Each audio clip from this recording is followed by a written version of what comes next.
Kalau kamu mau tahu kamu itu orang baik apa tidak, coba tanyakan hatimu. Ketika kamu melihat orang lain dalam kesusahan, tersentuh nggak tuh hati? Kalau kamu ngelihat orang lain kesusahan, biasa aja nggak tersentuh, maka kamu jelas bukan orang yang baik. Hatimu sudah keras. Kalau misalnya kita ngelihat tingkat sensitivitas ini beda-beda. Ada yang baru ngelihat sedikit, ada orang kesusahan itu udah langsung dia merasa kasihan gitu. Ada yang tunggu orang mau mati dulu baru dia kasihan kan macam-macam tuh.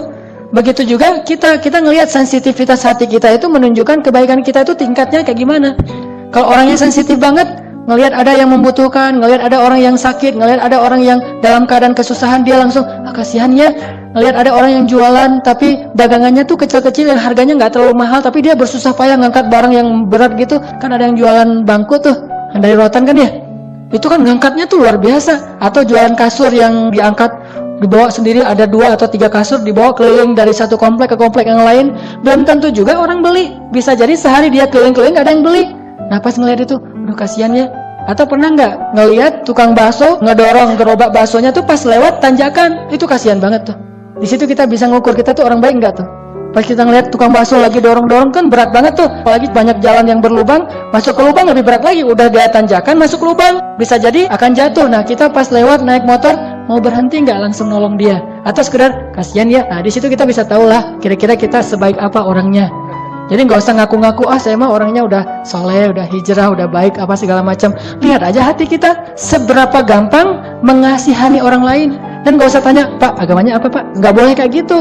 Karena hati itu tidak memilih agamanya, hati itu memilih rasanya. Bahwa dia manusia, maka dia saudara saya. Soal agama itu urusan yang lain lagi nanti. Itu urusan fikih, urusan dakwah. Siapa tahu justru gara-gara kita membantu tulus secara kemanusiaan, dia jadi simpati kepada agama kita. Makanya pas ngelihat ada orang yang butuh bantuan di jalan, gimana hati kita berbicara?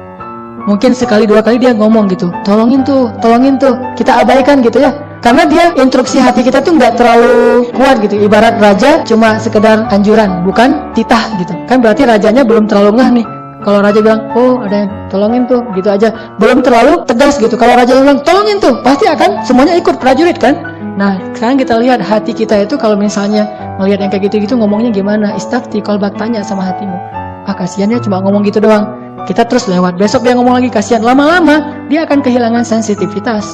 Sehingga pas kita ngelihat lagi adegan yang sama, kita udah nggak berbicara di dalam hati, udah cuek aja, udah nggak ngerasa apapun. Dan itu terjadi di banyak orang. Bahkan mungkin orang ketika berada di tampuk kekuasaan, ngelihat masyarakatnya ngedemo, mungkin bagi dia tuh bukan ngelihat lagi dengan kasih sayang, ngelihatnya tuh dengan ganggu aja, ngapain sih rame-rame demo kayak gini segala macam. Kita juga gitu kadang-kadang ngelihat orang demo tuh kan, yang kita pikirkan kepentingan kita ya, ngeganggu jalan aja, bikin macet. Kita nggak memikirkan dia demo itu karena dia lapar. Misalnya para buruh demo itu karena menuntut hak, soalnya hak dia tidak diberikan sesuai dengan yang dia harapkan, dan dia tidak bisa menafkahi keluarganya dengan baik. Kita nggak berpikir sejauh itu, kenapa? Nggak berbicara pakai hati ke orang lain, tetapi pakai hawa nafsu untuk diri kita sendiri. Jadi uji kesolehan kita itu dengan menguji hati. Coba sering-sering ngasah sensitivitas hati kita itu dengan melihat ke bawah. Melihat ke bawah itu bukan lihat gambar ya, tetapi benar-benar terjun, lihat deh gimana ada banyak orang yang sebetulnya dalam keadaan diuji oleh Allah. Apakah